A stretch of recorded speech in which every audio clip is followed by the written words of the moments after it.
Welcome back, everyone, to another episode of Optics in Action, where we spotlight leaders with vision and clarity. And today I'm really excited to have Chris Calomino with us. I've known Chris going back a number of years. We've been working together in the packaging space long before I left and started doing consulting.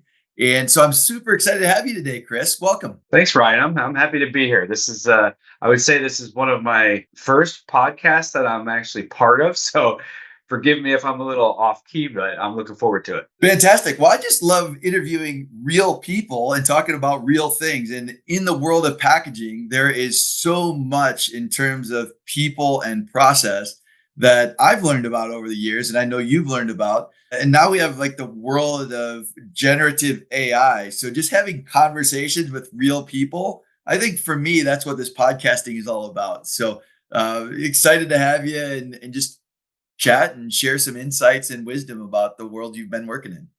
Sure. No, looking forward to it. Fire away. Happy to answer any questions you have, and hopefully we can have a good, healthy conversation about it. Absolutely. So the first question that I always love to ask my guests is, why do you do what you do? Why are you passionate about packaging and package design and agencies? Why is this passionate for you? So a long time ago, I don't want to date myself to maybe 2011, 2012. I had an opportunity put in front of me to go be a marketing executive at a inks and coatings manufacturer. And I had no idea what inks and coatings truly were at the time.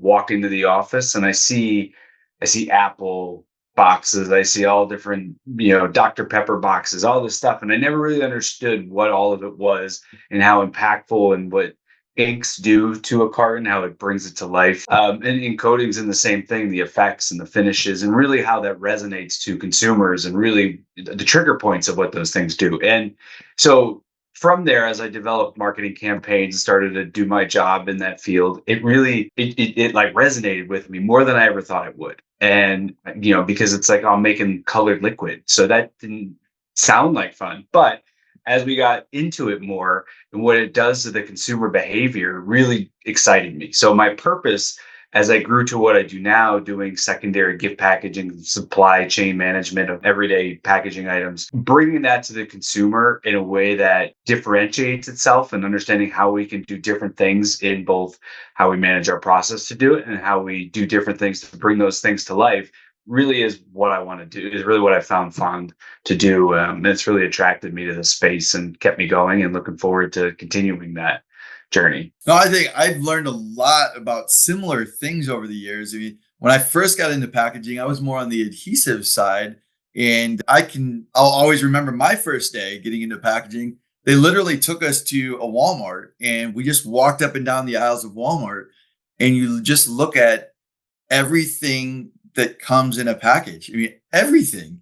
And everything at Walmart, everything in any store, Amazon, there's the adhesives that are used for the cases and the labels and all of these different things. And then I got more and more exposed to similar stuff that you started seeing of these inks and coatings, and how that brings there's like this functional piece, and then there's this cosmetic piece that attracts people's attention. And I think that's really cool from the perspective. I often talk about this word optics. Optics has a technical meaning, the physics of light, and it also has this people meaning, which is the perceptions of people about a situation. Those are the two definitions of the word optics.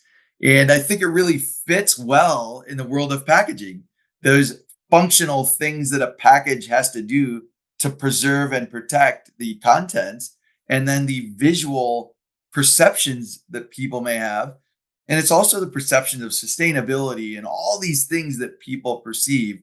So what have you learned over the years about those two things, about the technical components of making packages pop and making them, exciting to people, and then the perceptions of consumers and the perceptions of people? What's something you've learned over the years about those two things? Well, I sat back with several people in the past, and I can't remember the organization behind it, but it was First Moment of Truth and Second Moment of, where the organization around it was first moment is you walk by and you see you see something on shelf, and you have milliseconds in order to grab your attention across a wide range of products. And the second moment of truth is something when you're physically touching the product.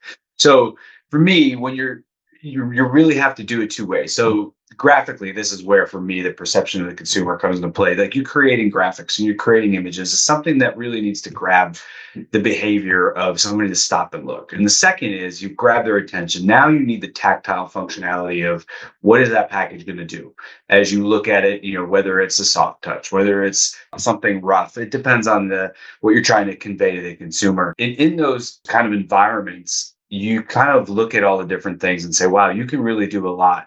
And to me, I've always found it amazing that over time, it's the same thing. So it's a six-sided box. However, it can be ultra complicated even in today's world. Whether it's the adhesives, let's just say you're shipping to Mexico and you now have intense heat and humidity.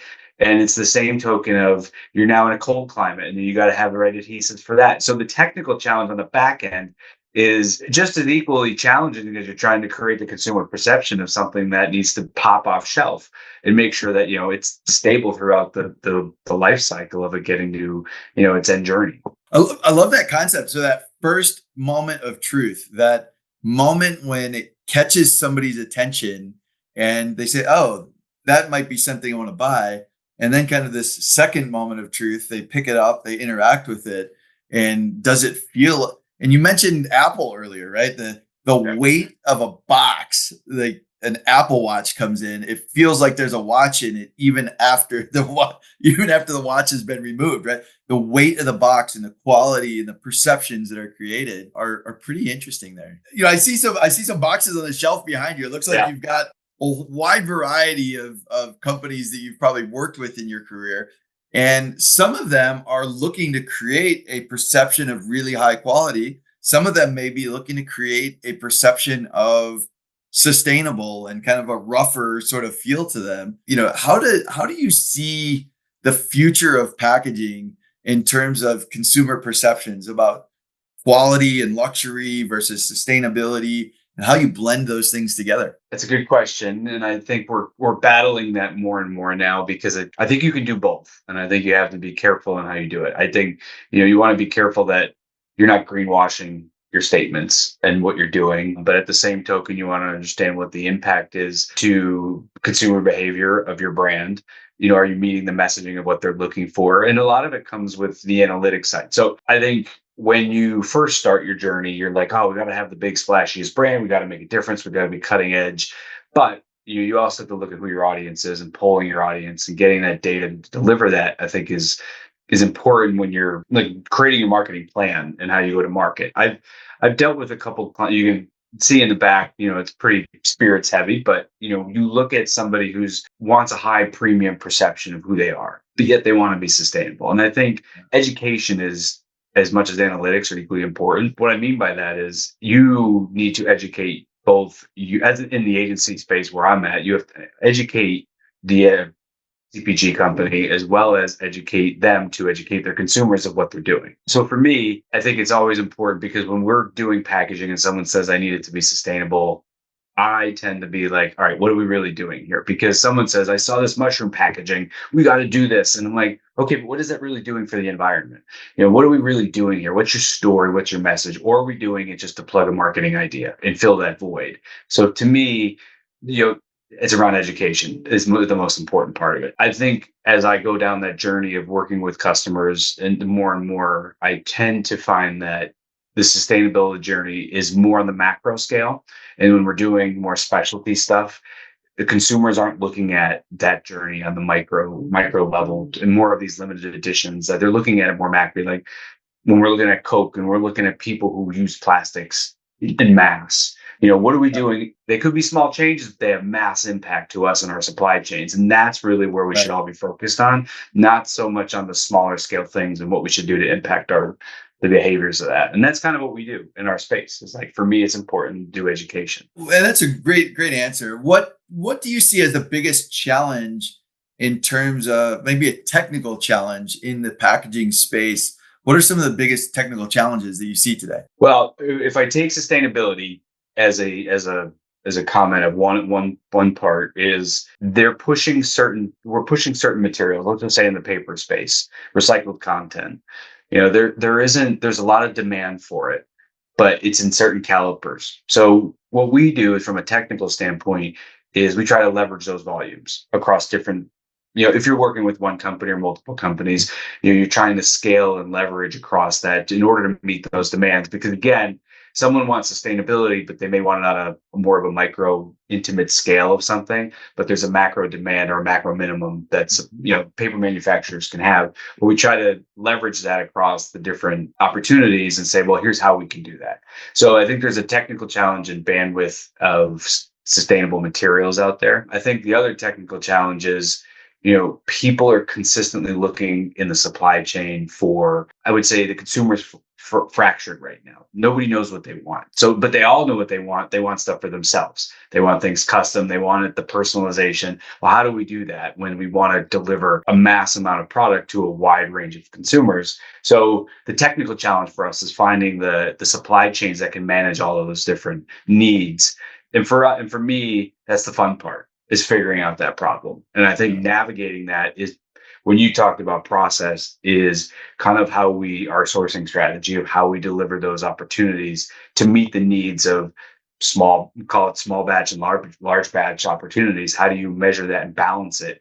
So for us, that's a big challenge right now in the technical world, is how do we balance all those more intimate needs as well as those massive supply, evergreen Yeah. consumers. So I've heard two themes so far, and I think there's probably another one in here, but sustainability, it sounds like that's something that is out there and the consumers are looking for and CPGs, companies are looking for. The second one, you sort of alluded to, this mass personalization. Like, people want personalization, but you've got to be able to do it on massive scale, which provides some technical challenges. What are some things that you do, or what are some things you've learned in terms of doing mass personalization, like trying to make things seem customized and seem personalized on a large scale? We'll get into the AI thing, but I think the blending of technology, is paramount in that story. And what we're doing more and more is telling the story in a different way in terms of how we deliver in the vehicles in which we deliver it. So let's just use a box behind me may be semi-personalized. So we can change it by region. But if we want to really dive into personalization, we're now layering in the technology of, QR codes post-COVID became the thing with menus, with when you were not allowed to print anything because you weren't allowed to touch anything, you know, Oh, but now, like, those things became more what we always thought was we thought QR codes were going to die. They were like, they're never going to grab, anything post COVID. Now that's what everybody's using. I think we're getting away from that a bit more, but we are using QR codes to deliver content now that can be personalized. So as we start to understand the differences of how to marry those two things together, it's really important. How do we tell that story? So the technical challenges, we have some room in terms of flexibility to navigate those. Like I said, it's more of a regionality thing that we can do, but we want to go even deeper into that consumer.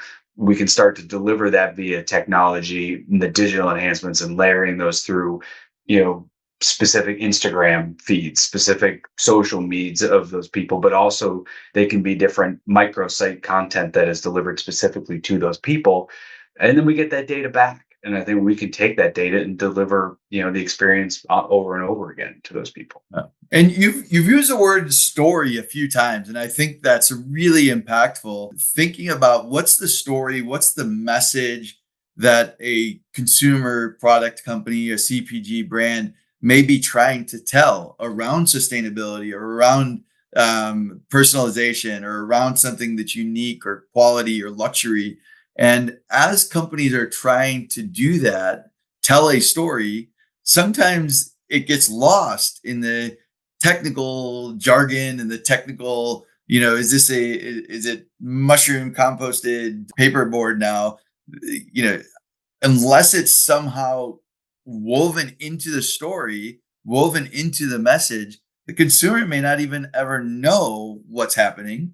And the benefits of the sustainability story may be completely lost because of supply chain and cost and all these other things. and it just may not take off. So how do you navigate those stories and weave that messaging throughout? For us, is what we try to do is first we want to understand what are the top priorities of the consumer in this space. I mean, without knowing that, we're guessing. And if we guess, most of the time we're going to guess wrong because we're using our own bias. It's the narrative that we want to push versus the narrative of what the consumer wants to hear. So, when we understand that and we do the research in order to support those types of conversations, you know, we can weave them a couple different ways, and some of it's packaging statements, and I think that does resonate to a certain degree, but it also equally can turn consumers off.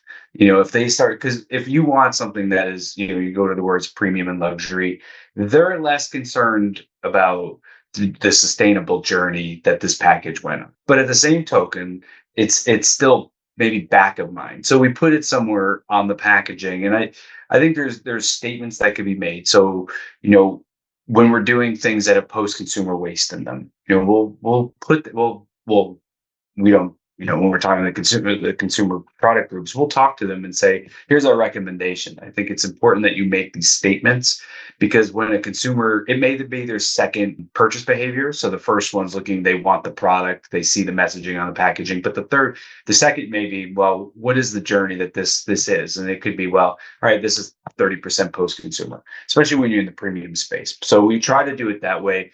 If we've done it in one way for a specific client in the hard goods category, was where, again, they linked to a QR code that took them to a site that talked about their journey as the ESG journey through their company, but also what the impacts were. There's actually calculators on their sites they have paper calculators that say this used so much CO2 or this used so much thing, and the offset is sometimes they'll plant trees, or but that messaging gets journeyed through a social content or through their site. So we recommend all different things, but that's the most Yeah. important part, is understanding the consumer's desire to want that messaging versus our Yeah. bias to deliver that. Great perspective. And I think understanding what consumers actually want versus what they might say that they want, or versus what we think they want, right? Without even asking, those are different things. So how do you see the future? You sort of alluded to AI earlier, technology.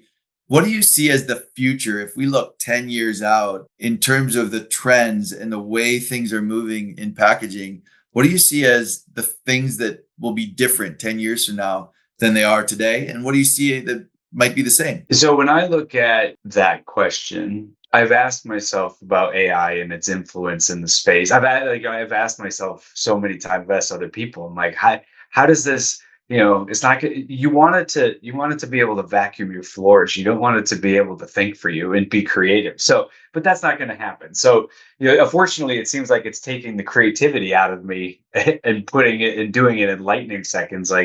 But I've thought about what I think AI could do, though, is really solve some important challenges in whether it's sustainability or supply chain management, that maybe they could go back to processes and people. And I think I use 3 Ps that are like in my hiring practice, in my team environment, and how I talk, is that there's three. To me, there's three. There's the people, there's the process, and then there's the passion.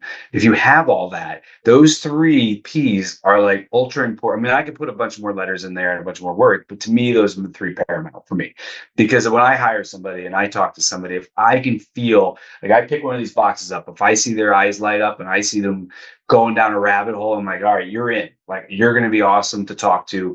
You're going to just get we're going to solve problems that way. We're going to innovate. And I think as long as we have, with AI, as long as we have people making decisions and talking to each other, I think packaging is going to continue to flourish. I think, I always question myself. I'm like, how does this thing keep evolving? How does it keep going? Because like I said, it's a six-sided structure that keeps continuing to grow. And we're gonna ebb and flow through economy cycles and sustainability journeys. But I think packaging is on a growth journey.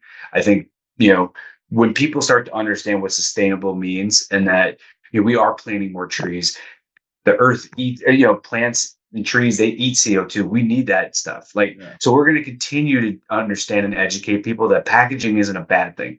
Maybe plastic, but we're talking paper. That's a good thing. And I think the Yeah. conveyance of goods and the protection of goods is equally as important as the messaging and deliverance of that to consumers to want to purchase more. I've asked myself, why would somebody want to put a bottle in a box when they could just grab the bottle off the shelf? And it's like, but there's so much more to learn about the story of a brand that we can't tell on a little label.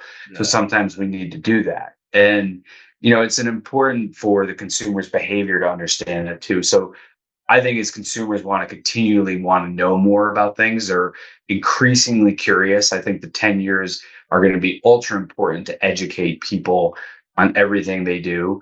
But I think AI is going to follow that journey to improve the speed in which we need to deliver those products to that shelf because, it's scary. It's going to take jobs away, but I think it's equally going to create jobs to be able to demand to manage that AI.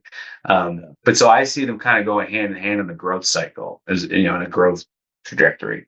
Yeah, I agree with you. I think you lent some great perspectives there that the technology is amazing to the extent that it enables people to do something differently, to do something more effectively or efficiently or those types of things.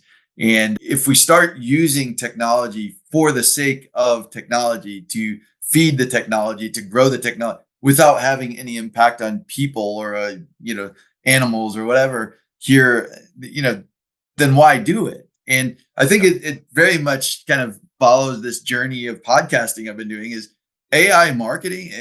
AI is an incredible part of marketing today, an incredible part of storytelling. And there's enormous amounts of content being generated, but we also want to have this human connection. And I think if we lose the human connection, lose the human story in that, then the technology is not really going to benefit us. And Yeah. so then it would become why do it, right? So Well, um, and I go back to you said the word that I've said a couple of times, a story. And storytelling is, you and I both know a common person that lives near me. And, you know, he is one of the greatest storytellers.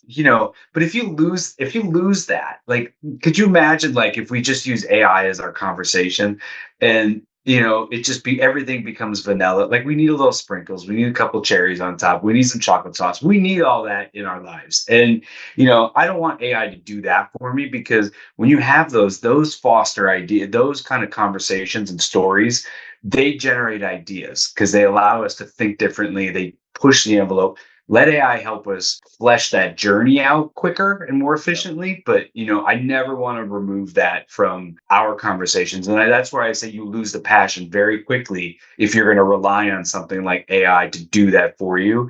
And like, so I'm more old school. Like I want to go, I don't want to lose that. Like I understand there's inherent need for it in some capacities to advance ourselves, but I don't want to lose storytelling. And I could tell you that marketers don't either, as much as they want to use it to tell stories. That's why packaging is equally as important because the consumers are still going to shop.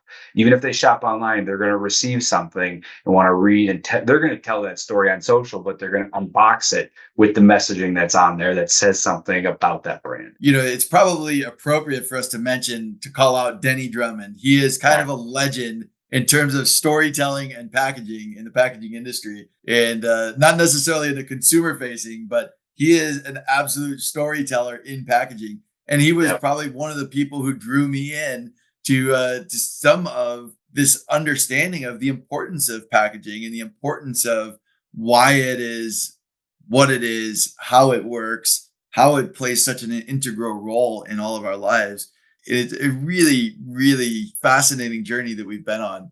So, Yeah. any other thoughts that you have about the challenges we're going to see over the next 5 to 10 years? You talked about supply chain, you talked about sustainability, you talked about technology. What's the biggest challenge we're going to see over the next 5 to 10 years? Sadly, I think it's going to be the quality, to me, the quality of employment and the quality of people wanting to be invested in this role. I think as technology advances, we kind of, I'd say the art form of packaging, in some ways isn't as what as it used to be. And I say that from not so much personal experience, but some people that I've known in the industry that have seen the development of technology and the development of things where, the art of doing certain things is delivered through technology in a much quicker and more efficient and manner. So I think, as we want to make sure that people stay invigorated and excited about this industry in order to deliver that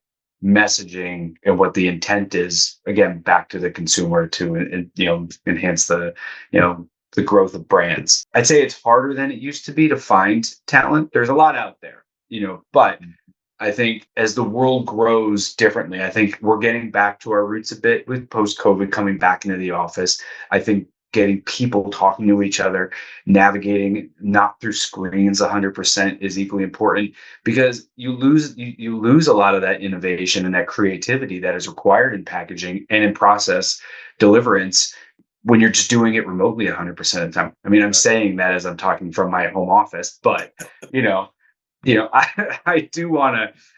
I do have a very fond need to be in my office in Chicago with the people to interact and have those conversations. And I think everybody's starting to realize that life isn't going to be that. But my hope is in 5 years, we are who we were in 2018 and 2017, where we're still there collaborating, but we have to continue as influencers in our industry of show them what this means. So just like when you raise a child, you want them to be better than who you are and you want to direct them and guide them. I want to do it the same way in our industry with the people that I work with. And so they start to see it and they believe it. And then they do that for the same. And we start to pass that along from generation to generation. Chris, it's been amazing chatting with you and thinking about the future of packaging, the things that we've learned through the careers and stuff. We started the episode talking about your purpose, asking about your purpose and passion. And we talked a lot about people and process. And I think you summed it up very well with those three things, that when you're hiring somebody, when you're looking at interacting and engaging with people, do they have the passion? How do they work with people? And do they understand process? And are they interested in processes and technology that enables us to be people and be better people and ultimately fulfill some passion or purpose? So thank you very much for spending this time with us. How do people get in contact with you if they wanted to learn more about those things or about packaging and just be in contact? Sure. Well, thanks for having me today. This was fun. Time flew by, and I apologize if you heard a little dog barking in the beginning of the podcast. I don't know if it'll get picked up, but anyways, but anybody can reach out to me on LinkedIn. My handle's just Chris Calomino. I think I'm one of the only ones, if maybe a couple more of me on LinkedIn, but feel free to direct message me there. I'm happy to chat and have that conversation about it because it's a passion of mine. Fantastic. Well, thank you for being a guest today on this episode of Optics in Action. And we appreciate all your time. All right. Thanks, Ryan. Hey there. My name is Ryan Weiss, and I am the host of the Optics in Action podcast, where we spotlight visionary leaders who bring clarity and innovation to their industries. If you are interested in being a guest, or if you know someone who would be, you can find more information about the podcast and listen to previous episodes at opticsinaction.com. We'd be thrilled to have you on the show and can't wait to hear your story.